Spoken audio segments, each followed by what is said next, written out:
Assalamualaikum warahmatullahi wabarakatuh. Apa kabar semuanya? Selamat datang di channel. Di video kali ini kembali saya akan mereaction video dari channel sebelah yang bernama Tanpa Ragi. Beberapa waktu yang lalu saya sudah pernah mereaction videonya yang berjudul Babi Haram Kecuali. Nah, di video tersebut saya sudah menghancurkan argumentasi sampahnya hingga berkeping-keping. Bagi kawan-kawan yang belum menonton video tersebut, kawan-kawan bisa menonton video saya yang berjudul Tanpa Ragi Fitnah Muslim Boleh Makan Babi. Nah, lantas bagaimana dengan video yang akan saya reaction kali ini? Apakah di video kali ini dia sudah lebih pintar daripada sebelumnya, atau justru malah makin kebelinger dan ngaco?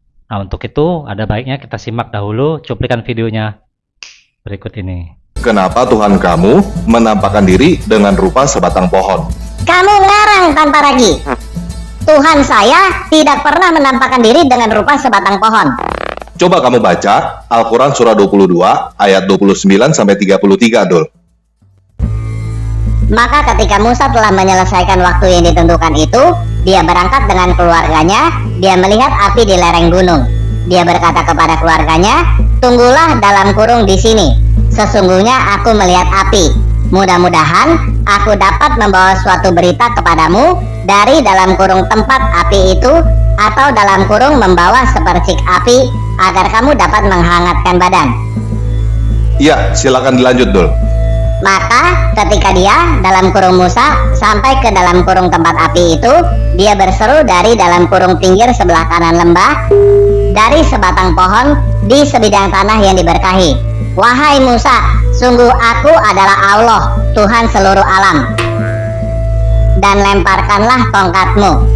Maka ketika dia dalam kurung Musa melihatnya bergerak-gerak seakan-akan seekor ular yang dalam kurung gesit, dia lari berbalik ke belakang tanpa menoleh. Dalam kurung Allah berfirman, "Wahai Musa, kemarilah dan jangan takut. Sesungguhnya engkau termasuk orang yang aman. Masukkanlah tanganmu ke leher bajumu. Dia akan keluar putih, dalam kurung bercahaya tanpa cacat, dan tetapkanlah kedua tanganmu ke dadamu apabila ketakutan. Itulah dua mujizat dari Tuhanmu dalam kurung yang akan kau pertunjukkan kepada Firaun dan para pembesarnya. Sungguh mereka adalah orang-orang fasik." Ya, silakan dilanjut, Dul. Dia dalam kurung Musa berkata, "Ya Tuhanku,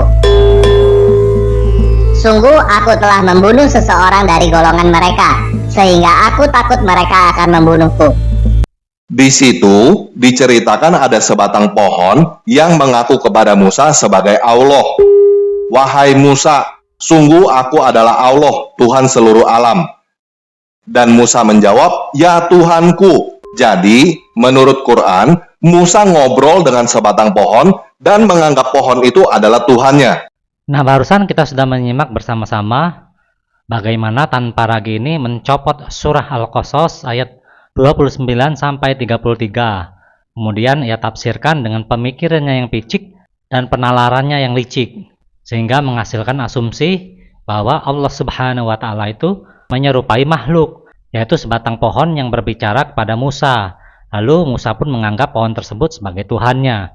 Nah, secara tidak langsung Tanpa Ragi ini ingin meruntuhkan klaim kaum muslimin yang mengatakan bahwa Allah Subhanahu wa Ta'ala itu tidak setara dan tidak serupa dengan apapun, dengan menggunakan surah Al-Qasas ayat 29-33 yang tafsirannya sudah dipelintir dan digoreng sedemikian rupa. Nah, untuk itulah video ini saya buat untuk membantah asumsi liar tersebut. Maka dari itu simak video ini sampai dengan selesai agar tidak gagal paham.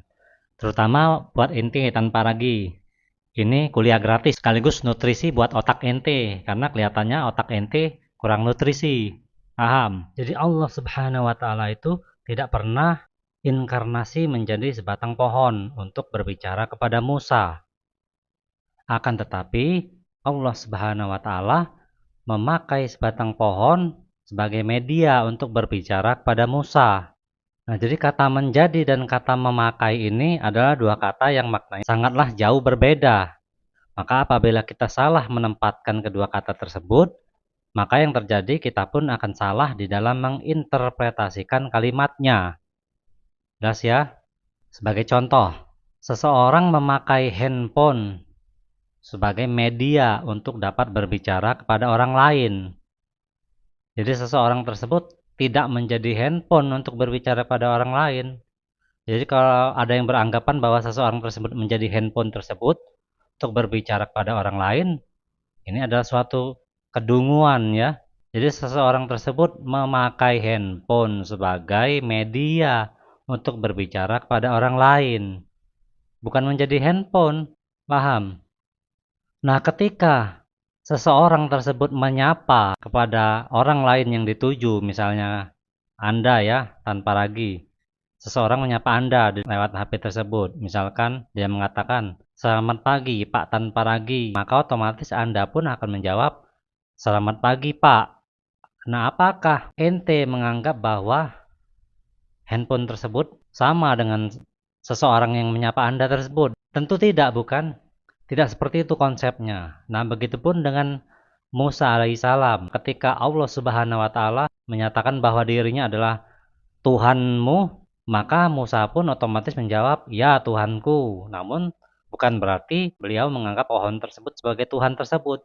Sama seperti ente yang mengatakan, "Selamat pagi Pak," lewat handphone tersebut. Apakah Anda menganggap handphone tersebut sama dengan orang yang menyapa Anda di sana? Tentu tidak, bukan? Nah, misalkan seseorang tersebut ternyata seorang penipu yang hendak menipu Anda misalkan. Lalu Anda tahu dia berniat untuk menipu Anda. Lalu Anda melaporkan kejadian tersebut kepada yang berwajib. Nah, apakah yang berwajib akan menangkap handphonenya atau menangkap seseorang tersebut yang terindikasi sebagai pelaku? Jadi yang kelak di penjara apakah handphonenya atau penipu tersebut? Jawabannya tentu penipu tersebut, bukan? Nah, begitupun Musa. Yang disembah Musa tentu Allah yang menggunakan perantara pohon tersebut. Jadi yang disembah Musa itu bukan pohon tersebut, melainkan yang berbicara melalui pohon tersebut, yaitu Allah Subhanahu wa taala. Jadi pohon tersebut hanya digunakan sebagai perantara semata, sama seperti handphone tadi yang digunakan sebagai perantara antara penipu tersebut dengan Anda. Jadi yang dipenjara itu penipunya, bukan handphonenya. Begitupun dengan Musa yang disembah Allah Subhanahu wa taala, bukan pohon tersebut. Paham ya? Nah, setelah menyimak penjelasan barusan, apakah ente tanpa lagi masih ingin mengatakan bahwa sebatang pohon yang berbicara dengan Musa tersebut merupakan inkarnasi dari Allah Subhanahu wa taala? Apabila ente masih beranggapan demikian, itu artinya ente menganggap bahwa handphone merupakan inkarnasi dari manusia. Yaitu hak ente untuk percaya hal tersebut. Tapi menurut saya itu merupakan kedunguan yang tidak ada obatnya sama sekali. Dan ente perlu berobat ke psikiater untuk memperbaiki pemikiran ente tersebut. Paham? Nah, mungkin demikian penjelasan dari saya.